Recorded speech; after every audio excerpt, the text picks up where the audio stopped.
Un musicien parmi les musiciens. Seul l'Évangile selon saint Matthieu en parle à propos d'un miracle accompli par Jésus. Les évangiles de Marc et de Luc, qui relatent le même miracle, n'en disent aucun. Alors mon musicien est oublié, oui, il est bien oublié. Ce n'est pas étonnant. Rappelons-nous simplement que les auteurs des évangiles ne sont pas des biographes. Leur objectif est de centrer leur récit sur la seule personne de Jésus et sur sa mission. Le reste, ils le laissent de côté. Pourtant, rien ne nous empêche d'imaginer le rôle que l'un de ces musiciens aurait pu jouer dans ce miracle. Mais en fait, où ce miracle s'est-il produit? En croisant les récits des évangiles synoptiques, il est possible d'avancer que Jésus venait de quitter le pays des Géraséniens. Vous savez peut-être où c'est? Où il avait guéri un démoniaque. Ce pays est difficile à situer. Il pourrait qu'il s'agisse du territoire de la ville de Gérase, ville de la Décapole, aujourd'hui Gérache. Mais peu importe, l'essentiel est de savoir que c'était un lieu situé de l'autre côté du lac de Galilée, en territoire païen. Pour Marc et Luc, Jésus vient d'arriver à Capernaum.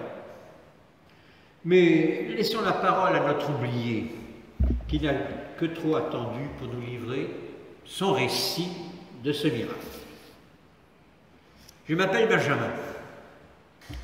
Je dois avoir 17 ou 18 ans. J'appartiens à un groupe de musiciens ambulants. Nous intervenons pour les mariages, mais aussi pour les enterrements. Il faut bien gagner son pain. Certes, nous n'avons pas le niveau des musiciens du temple, mais nous nous débrouillons aussi bien avec la cithare, la harpe et le tambourin pour les mariages et la flûte pour les enterrements. Ce matin-là, nous devisions au soleil en attendant que quelqu'un fasse appel à nos services. C'est alors que nous vîmes Nathan. C'était l'un des serviteurs de Jaïrus, le chef de la synagogue. « Dépêchez-vous, nous cria-t-il, on vous attend. La fille du maître se meurt. Je crois qu'elle n'en a plus pour très longtemps. Les pleureuses sont déjà arrivées. » Quoi? Noémie, la petite Noémie va mourir. Ce n'est pas possible. Elle n'a que 12 ans. Pauvres parents, perdre ainsi leur fille unique. Arrivés devant la maison de Jaïrus, nous dûmes nous frayer un chemin pour aller jusqu'à la porte où se trouvaient déjà les pleureuses. Il y avait là une foule d'amis, de voisins, mais aussi de curieux. Jaïrus et sa femme Élishama étaient auprès du lit de Noémie, désespérés. Ce n'était peut-être pas le moment, mais je n'ai pas pu m'empêcher de penser que Jaïrus, du sommet de sa position sociale et de sa fortune, était finalement comme nous, un être de chair. Il pleurait. Je ne sais pas ce qui m'a pris. J'allai vers lui. « Maître, ne te laisse pas aller au désespoir. Tu as entendu parler comme moi de ce rabbi de Nazareth. Il a accompli de nombreux miracles. Alors, ressaisis-toi, cours le voir. Il est ici, à Capernaum. » Jaïrus se redressa. « De quoi te mêles-tu, garnement? Laisse-nous à notre chagrin. Nous n'avons pas besoin de tes conseils. » Je comprenais sa réaction. Je n'avais pas été un très bon élève à l'école rabbinique. Je l'en ai fait voir de toutes les couleurs. J'insistais tout de même. « Vas-y, n'attends pas, dépêche-toi. » Je reçus alors un renfort inattendu. Séchant ses larmes, Élisheba se joint à moi. « Jaïrus, écoute-le. C'est notre dernière chance de sauver notre petite fille. Je t'en supplie, vas-y. » Que crois-tu, femme? C'est trop tard. Et puis pourquoi écouterais-je ce garnement? Et irai-je, moi, le chef de la synagogue, appeler à l'aide ce rabbi de Nazareth sans toi ni fortune? Non. Nous entendions loin la rumeur de la foule qui suivait Jésus dans Capernaum. Jairus, je t'en supplie, vas-y pour notre fille. C'est bon, j'y vais, c'est pour notre fille. Alors je lui dis, maître, suis-moi, je vais te conduire à lui.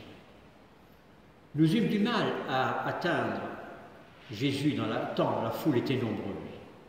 Arrivé devant Jésus, à la grande surprise de tous, le fier Jairus se jeta aux pieds de Jésus en lui disant, « Rabbi, ma petite fille est à toute extrémité. Viens lui imposer les mains afin qu'elle soit sauvée et qu'elle vive. » Trop tard? Simon, l'un des membres du conseil de la synagogue, venait de surgir. Il lui dit avec brutalité, « Ta fille est morte. Pourquoi importunes-tu encore le maître ?» Jairus vacilla, sonné, assommé par la nouvelle. Tout était perdu.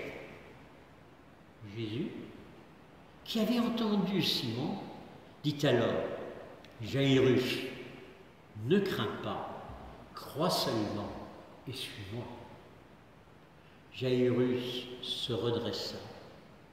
Je le pris par le bras et nous suivîmes Jésus. Devant la maison, il y avait ceux qui pleuraient, mais aussi d'autres qui, sans se soucier du chagrin de Jairus, se moquaient de sa naïveté.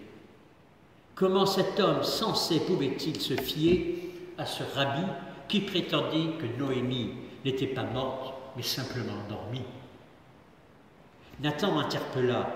« Préparez-vous à jouer de la flûte et à accompagner les pleureuses. » « Attends, lui dis-je, laisse faire le rabbi. » Jésus entra dans la maison avec Jairus et Élisée, mais aussi avec ses compagnons. Ils s'appelaient, me semble-t-il, Pierre, Jean et Jacques. Personne d'autre. Ce qui s'est passé à l'intérieur, nous le sûmes que plus tard, bien plus tard, quand Jairus nous narra la scène. Jésus avait pris la main de l'enfant et lui avait dit, « Petite, je te le dis, lève-toi. » Et alors elle s'était levée et avait marché. Aucun geste de magie, de simples paroles. Mais quelle puissance! Quand Noémie parut devant la porte, entourée de ses parents, les cris de joie retentirent. « Louange à Dieu au Tout-Puissant !» J'appelai mes compagnons. « Laissez tomber vos flûtes, prenons nos sithares, nos harpes et nos tambourins. » Et nous avons attaqué un psaume. « Je louerai l'Éternel de tout mon cœur. Je ferai de toi le sujet de ma joie, de mon allégresse. Je chanterai ton nom, Dieu très haut. » Notre musique n'était certes pas celle des musiciens du temple. Nous avons joué de tout notre cœur. Musique et danse durèrent toute la nuit. Nous nous aperçûmes même pas que Jésus et ses compagnons nous avaient quittés en silence. Au petit jour, harassés, nous chargions nos instruments sur nos ânes quand je sentis une main s'appesantir sur mon épaule. C'était Jairus. Une grosse bourse à la main. Voilà pour vous qui avez participé à notre joie. Quant à toi, Benjamin, tu n'as pas été un bon élève, oh, loin de là. Tu n'as pas toujours appris les règles du Talmud. Mais aujourd'hui, tu m'as montré que tu avais peut-être mieux compris que moi les prophètes alors qu'ils annonçaient la venue d'un Messie. Voici mon serviteur, dit Isaïe, que je soutiendrai. Il ne brisera point le roseau cassé et il n'éteindra pas la mèche qui brûle encore. Tu te souviens de ces passages que j'essayais de te faire entrer à coups de taloche dans la tête? Oui, Benjamin, je crois comme toi que ce rabbi est le Messie promis. et je te suis reconnaissant de me l'avoir rappelé. Va, et que Dieu te bénisse. Ma maison est désormais la tienne. Les mois ont passé. Je voyais Noémie grandir en stature et en grâce. La suite, je vous la laisse deviner.